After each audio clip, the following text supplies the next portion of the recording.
Hello, everyone. Good morning, good afternoon, good night, wherever you are right now. I'm Felipe Hoffa, developer advocate for Snowflake, and we are here live. For me, it's January 9th, Tuesday, 10 a.m., and I'm here with Tim Sander. How are you doing, Tim? I am doing great, Felipe. How are you? Good, good. Today from cold California, San Francisco. It's especially cold today, but happy to be here. Where are you today? I'm up in the Seattle area, and we're supposed to get some snow this weekend, which is pretty rare for us. Wow. But still, Seattle, you are used to the cold. Yeah, cold, but unfortunately not snow. So snow can throw a curveball up Yes. here for sure. Yes, that will be for sure fun. And we see our friends are getting connected right now. I see more than 300 on LinkedIn Live. That's really cool. Waiting for people to say hi. Sometimes the comments on LinkedIn work really well. Sometimes we don't get them, but yeah, at least we know from Anthony that Seattle is warmer than Minnesota. For sure. Hopefully, you are doing well on Minnesota. And I love saying hi to our friends live just to let them know that we're here, we are live, and we want to get your questions. So, Tim, this is your second show with us. I'm glad to have you live again. You are a product manager at Snowflake.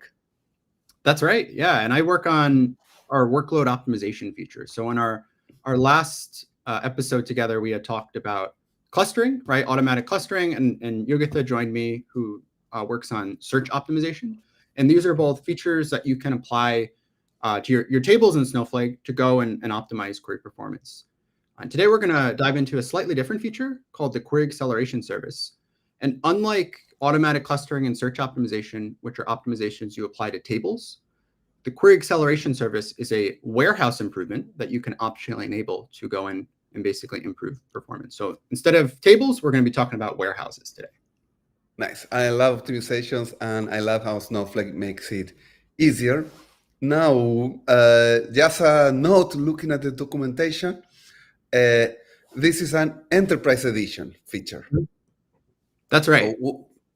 what does this mean for our users? Yeah. So you want to be using the enterprise Snowflake tier or higher to use most of the workload optimization features, including the query acceleration service. So that's like a bare minimum requirement to use the feature. And then once you're using that tier or higher, you can go and enable the query acceleration service on any warehouse that you have.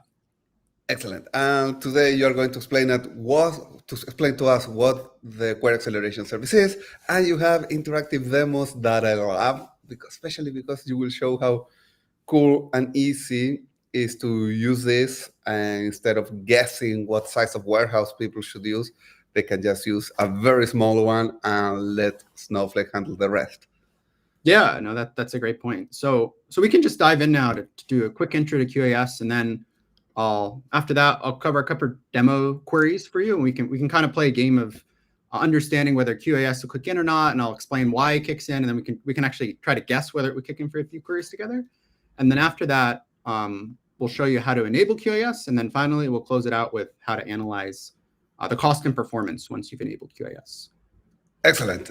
So while you switch screens, I will say hi to our users that are saying hi from Angela from Washington, D.C., the other Washington, someone from London that said it snowed in London yesterday. So, yes, Mountain House, California, Greenville, New Jersey, they have a storm. Fun.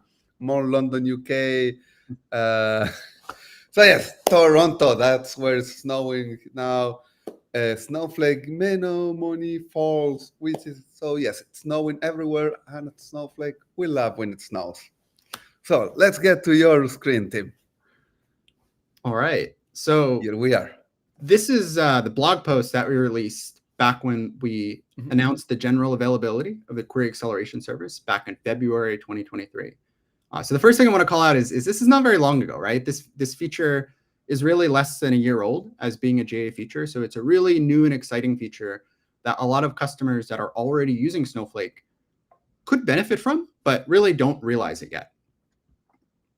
Now, the way this feature works is it basically takes a portion of your query plan that's parallelizable, and it offloads that to temporary extra compute, the query acceleration service, basically, right? That compute, those nodes, and then goes and accelerates a portion of that query. And then those results are basically aggregated back in your core database, right? And the query is returned like it normally would be. But because that portion of the query was parallelized, the end result is the query that the user ran finishes significantly faster. And typically, the portions of the query that we're going to go and accelerate and go and parallelize are expensive scan operations where there's a big row reduction. Now, when I say row reduction, I mean the operation goes and scans a lot of rows, like it scans many of your micropartitions, obviously, which have many rows, potentially scans millions, billions, or hundreds of billions of rows, and then goes and that scan returns a significantly fewer number of the rows. And most often this is just, I mean, the scan has a filter in it, right? So you scan a bunch of rows, and then that operation goes and returns a very small subset of them that match the query filter. Yeah, and I love how this diagram is showing that part of the query can run on flexible compute. Like you have your warehouse, and there's this huge operation. It can be moved to a different place for faster execution. That's right. Yep. All we're doing is we're taking the portion of the query that's parallelizable and offloading it somewhere else where it can be executed in parallel so that the whole query finishes a lot faster. That sounds cool. Now, I mean, before QAS, you had really two main knobs for your warehouse sizing, right? You could tune the warehouse size, or you could adjust the number of clusters, right? You could use a multi-cluster warehouse, and Snowflake would automatically scale to add or remove nodes within your multi-cluster warehouse. QAS is an added new way that you can go and tune and scale your warehouse. And what's especially cool about QAS is it kicks in automatically. In other words, you just go and enable this feature for your warehouse, and Snowflake will decide, hey, if QAS is going to help improve performance, we'll go and scale out this temporary capacity and use it. But in instances where QAS will not meaningfully improve performance, you don't pay anything, right? We don't use the feature. So it's a very truly serverless feature in that sense. I know serverless is a buzzword people love to use, but in this case, it is serverless. You only pay for what you use, and you're actually billed with a per second granularity with no minimum. I love it. So let's take a look at some example queries and try to understand how QAS works and kind of when it kicks in. So like I just mentioned, QAS kicks in when you have an expensive scan operation that scans a lot of rows and then returns a much fewer number of rows. We call this row reduction. So here's our first query here. And what I actually did this right before our session just to make sure that it finished in time and I had results to show. I ran the query on this warehouse, which is an extra small warehouse. And I also ran it on this warehouse, which is a extra small warehouse that has QAS enabled. So on the warehouse where I didn't have QAS enabled, this query took 11 minutes. Obviously, 11 minutes is a long time. For context, this is about, I think, 14 billion rows in this table, but I used the smallest warehouse size just to make sure it took a while so that you could see the difference between QAS kicking in. And you want this query to take a long time. You want it to take 11 minutes to show off how much faster you can do it. That's right. Yeah. So in this case, when QAS didn't kick in, it took 11 minutes. But then when I ran it on the warehouse with QAS enabled, it took only 28 seconds. Now, someone out there is probably saying, hey, well, if you had just used a triple XL, quadruple XL warehouse, it probably would have also finished that fast. And that's absolutely right. It probably would have. But the benefit here with QAS is this extra capacity was only used at the specific moments when it was needed to improve query performance. And as a result, it's a much more cost-effective solution to kind of unexpectedly expensive ad hoc queries that have expensive scans. So what we'll do here is drill into the query profile for that query. And this is the one where QAS kicked in. I'm going to go and zoom in down here. So here's the query profile, right? In the query profile graph, query plan, you can see this super expensive scan right here. what I'll do is zoom down into the bottom right-hand corner. And I wanted to highlight this row right here. Here we can see we QAS scanned over 200,000 partitions, and we had one scan accelerated for acceleration. That was this guy down here, this very expensive table scan. And because of this query, try to zoom out more, you can see it was very scan bound. Like this basically took most of the query execution, while the others were significantly smaller. I'll try to zoom out.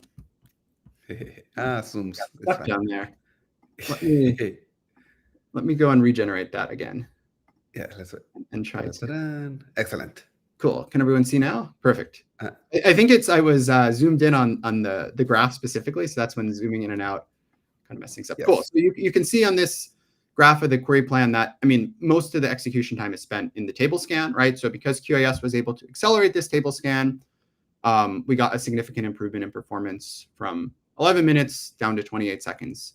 What's also noteworthy here is this is a very narrow filter, right? This is filtering on your address. There's obviously many millions of possible addresses out there.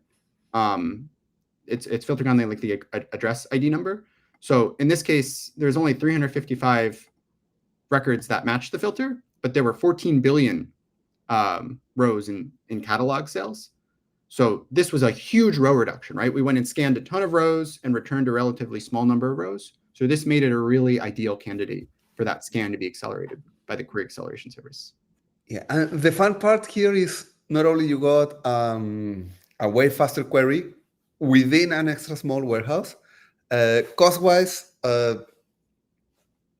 you were paying only for the extra small warehouse, but the acceleration got its own price, which is basically, let's do the same way faster. So you pay that extra, but only for the accelerated query instead of paying for the whole session.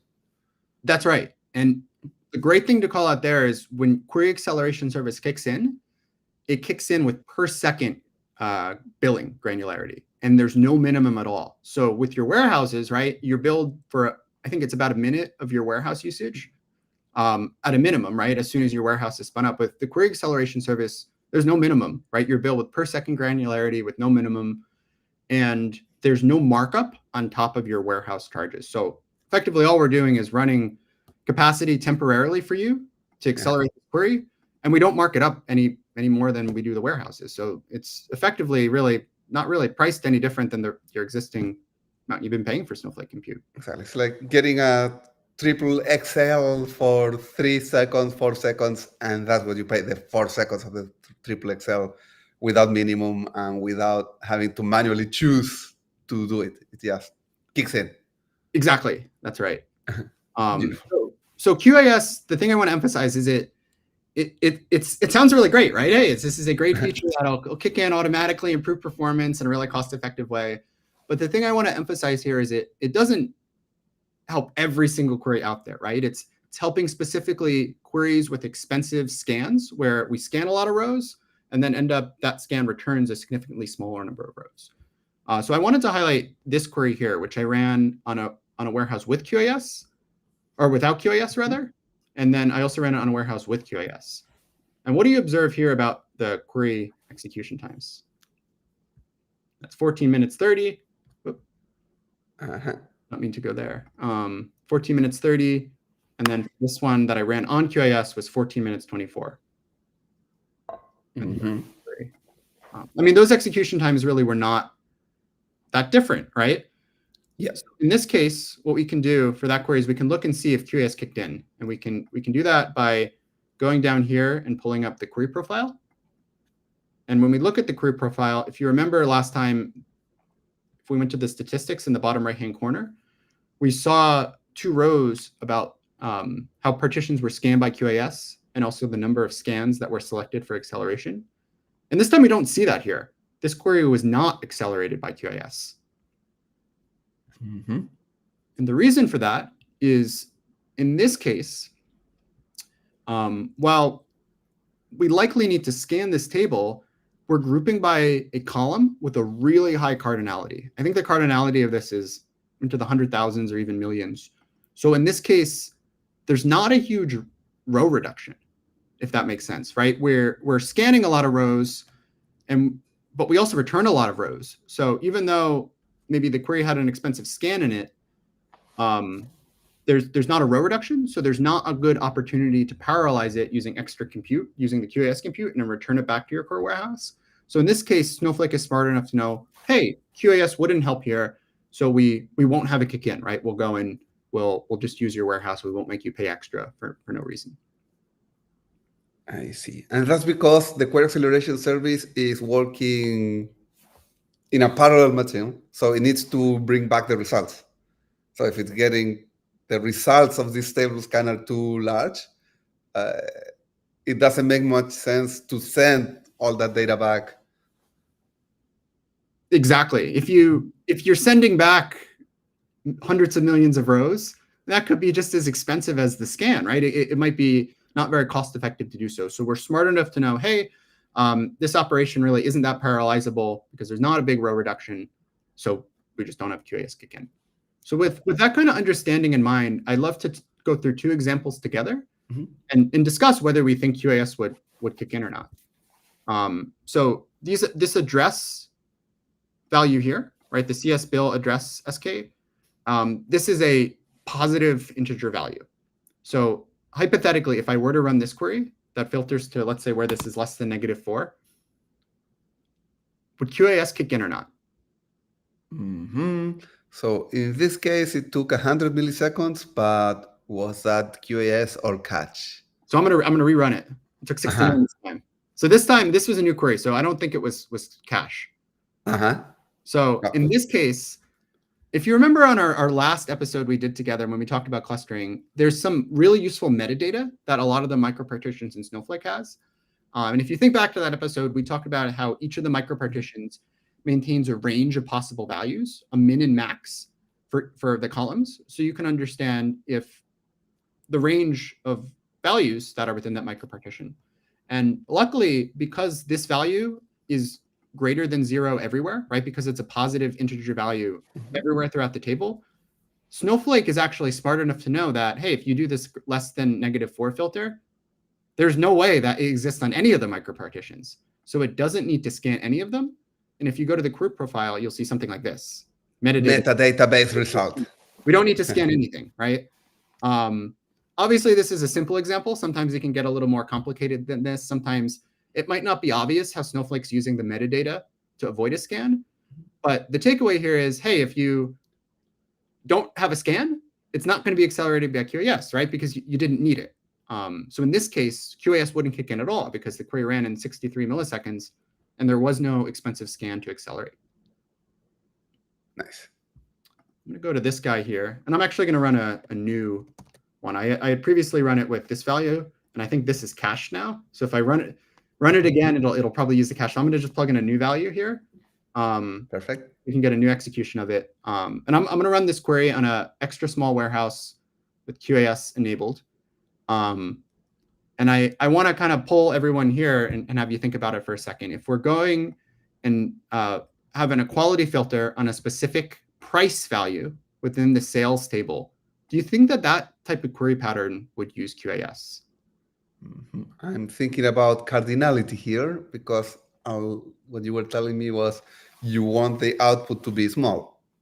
That's right. Yeah. The ratio of rows we return to the number of rows we scan should be small. So in this case, I don't know exactly how many rows there are, but I would imagine there's probably on the order of hundreds of millions or billions of rows. It's a significant number, right?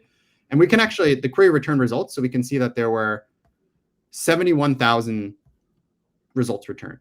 So in this case, we returned about 74,000 rows, and we scanned likely hundreds of billions or billions. So in this case, it took the query 32 seconds. 32 seconds. So that should also be a hint that in this case, if we go to the query profile and we go down here, you can see, boom, QAS kicked in, and it scanned most of those micropartitions. So in this case, QAS kicked in because going from hundreds of millions to potentially even billions of rows down to 74,000 is a huge row reduction. And because of that, we were able to go and offload that expensive scan to QAS, right? And because this query is pretty scan bound, most of the time is spent in the scan, it ran very quickly, right? In the end, it ran in 30 seconds. Excellent. So QAS kicked in. I love it. So that's just a quick intro to Oh, WinQ. can we go back for a second to that query profile? Oh, for sure. Yeah, let's go. That was interesting. If we go down to the bottom right, to the statistics, I love it. Like, yes, there are 200,000 partitions. The query only scanned 4,000, makes sense. But the service scanned most of them. And that's the part that got accelerated. The QAS took care of scanning 200,000 partitions instead of making our extra small, let's say that. That's what partitions scanned by service mean? Yeah, this is by QAS. That's right. Yes. We actually we're going to go in the upcoming months likely update the terminology here to make it a little more clear. But that's right. There was one scan that was accelerated by QAS, and we scanned around 211,000 partitions. Exactly. So we moved somewhere else those scanning those 200,000 partitions. That's beautiful. Exactly right. Now, if you weren't, and I don't like to say things like this, right? But if you weren't paying attention for the past 20 minutes, it's actually no big deal. The good news is to use QAS, you actually don't really need to understand it very deeply. It's probably one of the easiest Snowflake features to use. You don't really need to understand when it kicks in. That whole row reduction thing that I explained, it's helpful if you want to develop a more complete understanding, but it's not at all essential. All you need to do when you use QAS is use this account usage view here, the query acceleration eligible view. And what we do in this account usage view is Snowflake will automatically maintain, free of charge, right, for no additional cost, all of your queries that would have benefited from QAS, but where QAS didn't kick in. So for example, what I did here is I went and looked at, hey, on my warehouse that I hadn't had QAS enabled, since yesterday, what are the top query parameterized hashes that were eligible but didn't kick in? And in this case, I have two, and they are as you would guess. This is the same query that I had ran in the first example, right? If you can recall that, so you can see that the account usage view picked up that I had run a query that was eligible for acceleration on a warehouse that didn't have QAS enabled, and then once you run that query, that'll be basically retained in this view up there, and you can just go and query that after that, and basically go and check and see if you have eligible queries. So the thing that I recommend customers do is kind of periodically monitor this view for their warehouses, and if they have a non-trivial amount of eligible queries, then consider enabling the query acceleration service for improved performance. Nice.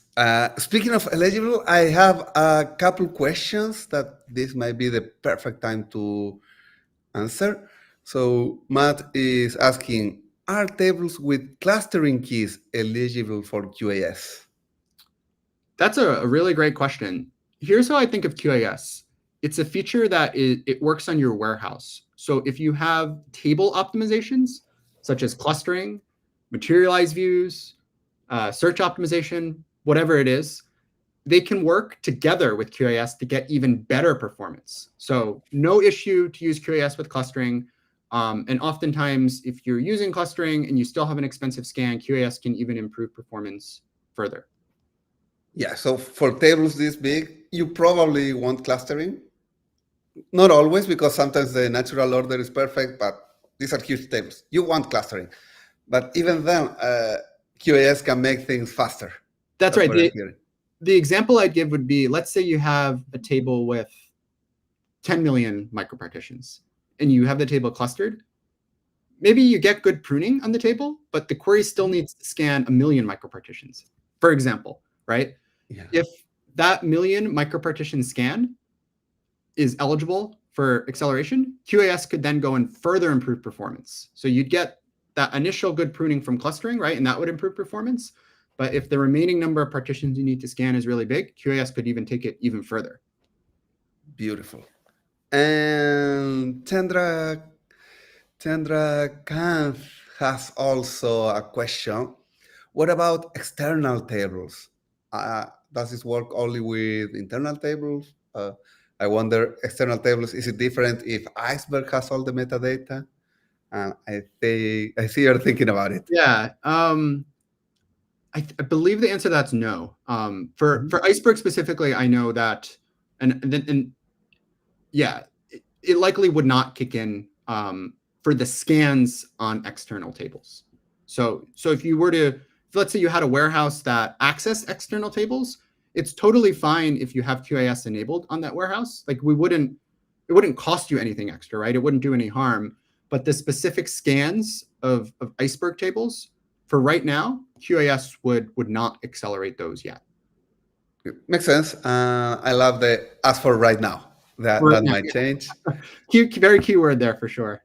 Yes, and we love customer requests. So if people keep asking for it, we might prioritize it. Absolutely. But again, I want to emphasize there's no compatibility issue. If you have a warehouse that happens to access Iceberg tables, like, I mean, with QAS, if it doesn't kick in, you only pay when it kicks in, right? So there's no downside to having it enabled. Excellent. Oh, we're getting more questions. Rajesh, if you don't have QAS enabled, can you find the queries which would have benefited from QAS? And I think this query is perfect for that. Yes. Yeah, you do not need QAS enabled to run this query. I think you might need the enterprise tier. I don't know if this is populated if you have the enterprise tier, but assuming you have the enterprise tier, you'll see results here whether or not you have QAS enabled. Yes. In fact, you were showing us the results of this query for one of your warehouses that doesn't have QAS. That's right. Yeah, this does not have QAS enabled. Exactly. This does not have QAS. This query shows you, oh, look, all of these queries would have benefited if you had it on. Exactly right. Yeah, exactly. Excellent. And Karthik wants to know if we should enable it by default on all the warehouses. Any downsides of having it enabled? That's a really great question. And I guess to share full visibility, this is actually something that at Snowflake we're thinking about a lot, right? We want as many customers to benefit from this feature as possible. So we're thinking of ways where we can have this feature kick in behind the scenes automatically, right? In a way where there's a net benefit to the customer. As of right now, however, it's not enabled by default, and it's up to you as a Snowflake user to go and turn this on for your warehouses. I would say at a high level, if you turn it on and it doesn't accelerate any queries, there's no cost.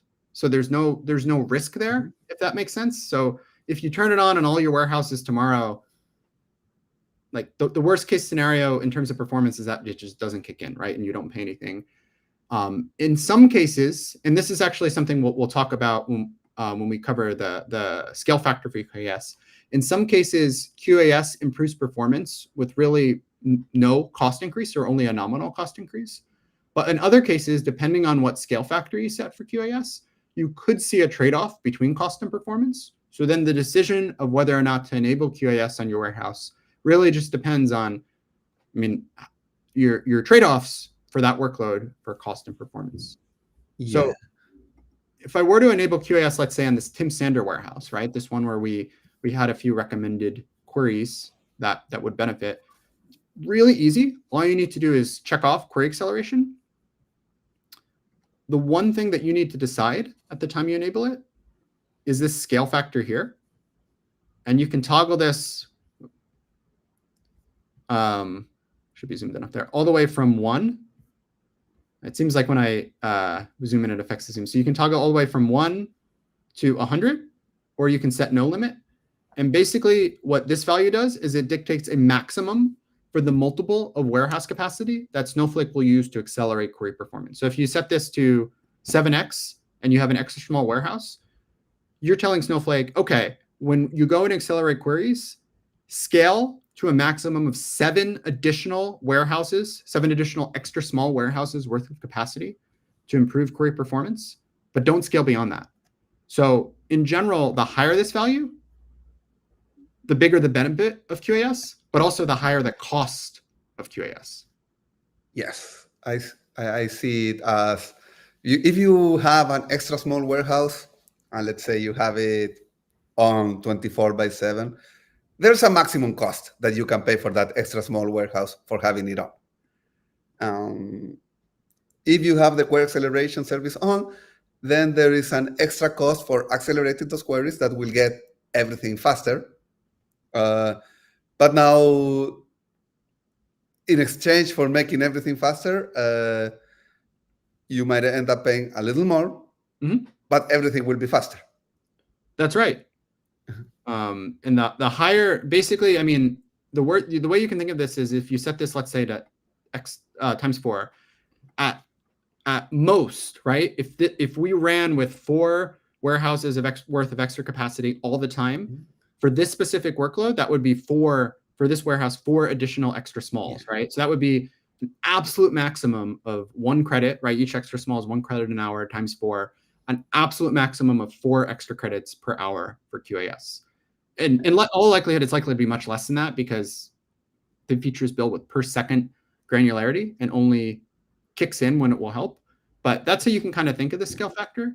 The other thing I keep in mind with the scale factor is in many cases, there's a less than linear benefit of increasing the scale factor and the cost you pay, and like in the trade-off. So like, for example, you will see a net bigger improvement from going from a scale factor from 1 to 2 than you will going from a scale factor of like 60 to 61.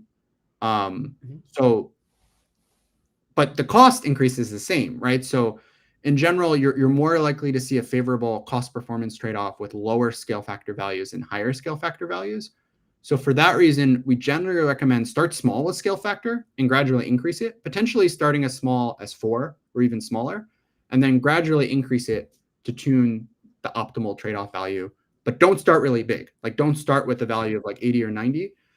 Snowflake will be careful, and we won't use a scale factor that big unless it'll have a really meaningful impact on query performance.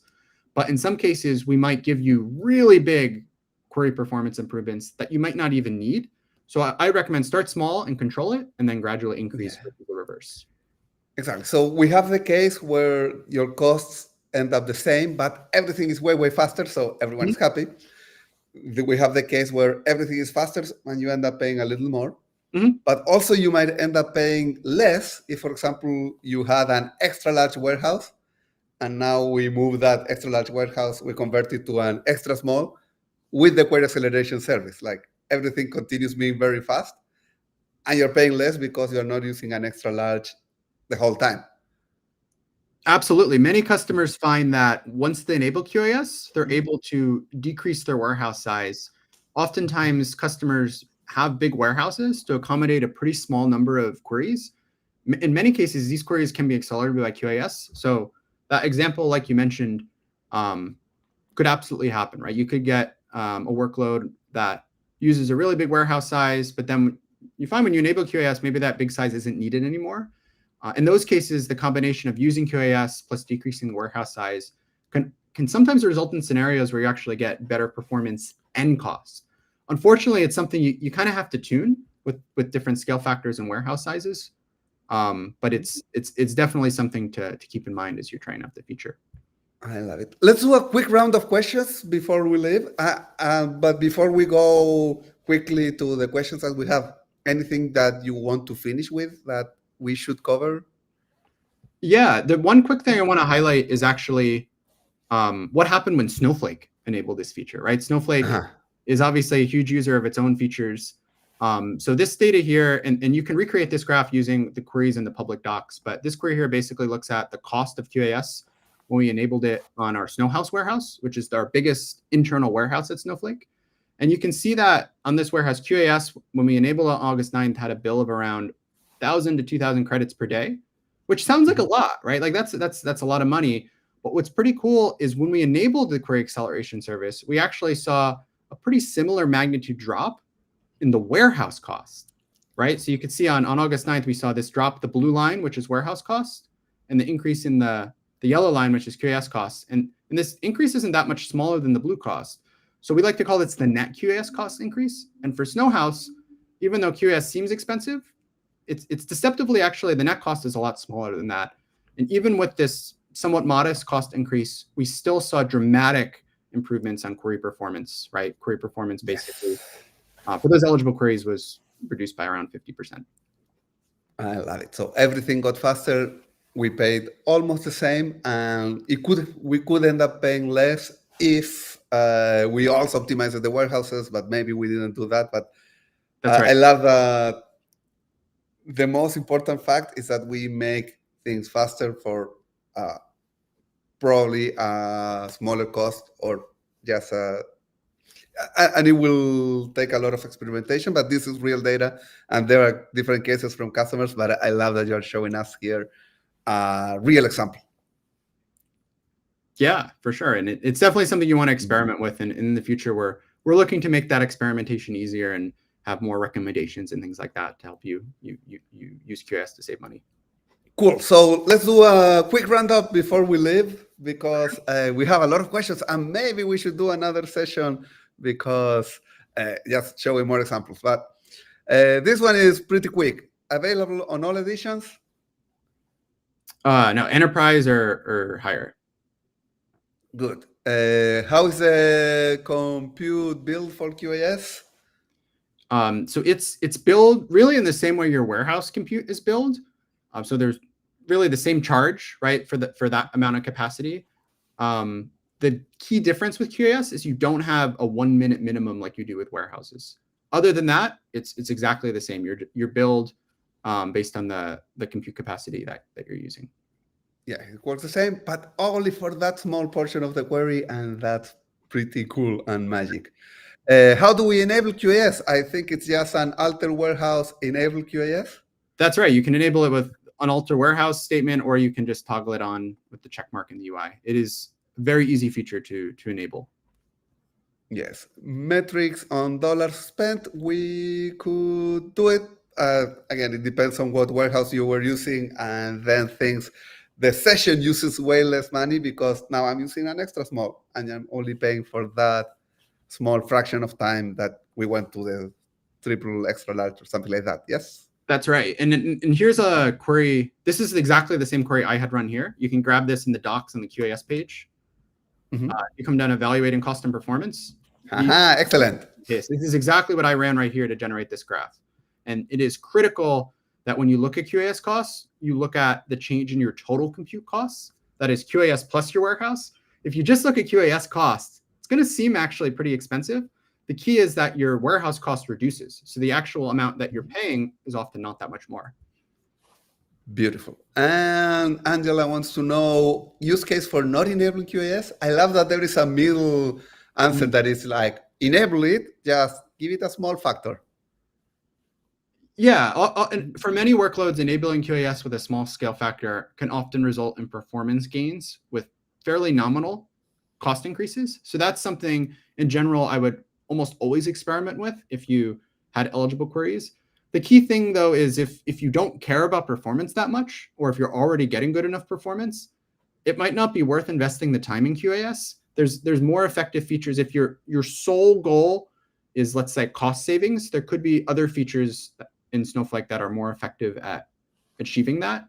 So TLDR, I guess, if you're already getting really good performance, that's already way better than you need, it's possible that QAS really isn't the best feature for your scenario right now. Exactly. But look at your log for how many queries would have been accelerated. Right. Definitely look there. Sai wants to know what about warehouse scaling, multi-cluster warehouses?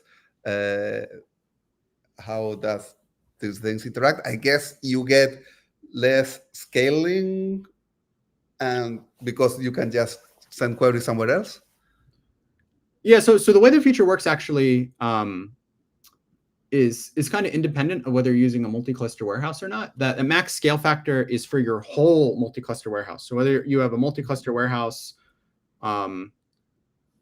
regardless of how much it's scaled, right? That max scale factor is still the same, right? It's shared across all the nodes in that cluster. It is possible, though, however, if you're using a multi-cluster warehouse, that you don't need to scale to as many clusters when you have QAS enabled. And it's also possible that your warehouse, maybe it used to be active all the time, but when you enable QAS, because the queries finish so much faster, that it's actually idle for portions of the day. And those are the cases where QAS is able to save money. Excellent. And Dinakar is already experimenting, and he says that a serverless warehouse appears in his query acceleration eligible view. What's that? What do we call a serverless warehouse? I'm not Maybe sure that's what on the logs. you could be referencing by that question. I'm not entirely sure what you mean by that. Cool. We will come back to that probably in the comments. So Purnima has questions about cost, and again, it depends, but it's you have here the perfect query to look at if cost went up, if cost went down, and how things were accelerated. Um, how about Hassan wants to know about catching? It just works as catching should. No impact to that. Yeah. If your queries, and you can see here, if I were to go to this example, and I were to like rerun this query, for example, that was accelerated by QAS, it's just going to be a cache hit, right? We're likely not even going to use QAS. See, result reuse. So Excellent. So no impact. catching works the same. Excellent question. This one is a little open-ended, so I don't think we can give a long answer now, but Kartik wants to know if QAS might mask some bad query writing practices. The short answer there, to be honest, is yes. Like it can make performance for some queries a lot better. It masks it the same way increasing warehouse size does, right? So it's going to make your query performance significantly better. So, my recommendation would be if you enable QAS, it'll be sort of a band-aid on the problem, but it certainly doesn't fix the bad query practices. Nice. And I guess this is the last question we will answer today. But I love all of these questions. You should come back. People are really, really interested in this. But I think this one summarizes what we've been talking about. What is the best way to decide if it's best to increase the scale factor or simply increase the warehouse size? I would say something you for right now should experiment with. A lot of customers that use QAS, they try out different combinations of query scale, the max scale factor in different warehouse sizes. So that would be my recommendation. And when you do that experimentation, maybe trying different combinations of values, start with a small scale factor and gradually increase it, potentially even smaller than 4, versus the reverse. Yes. So experiment, but I love how magic things are. By the way, I'm writing a blog post that I should publish today. I wanted to get a live review from you before publishing it, but we are running out of time. Still, we have. Let me hide this. Just finishing. Any last words, Tim, before we say goodbye? I just want to tell people to check the blog post, check the documentation, check my upcoming blog post that I want to publish today. And I want to thank everyone for coming. But Tim, it's your last word. Oh yeah, thanks for having me, Felipe. It was great to talk to everyone today, and great to see the awesome interest in both Snowflake and the query acceleration service. So I hope everyone enjoys reading your blog post, and I'll actually be publishing one as well to highlight a few customer stories using QAS, and that should be published in the next month or so. Exactly. So come find us on LinkedIn. I love sharing all the news on Reddit. Let's start using threads more. I love the new threads. And thank you everyone for coming. Tune in for the next episode. And now it's time for the bear. Thank you. Thanks.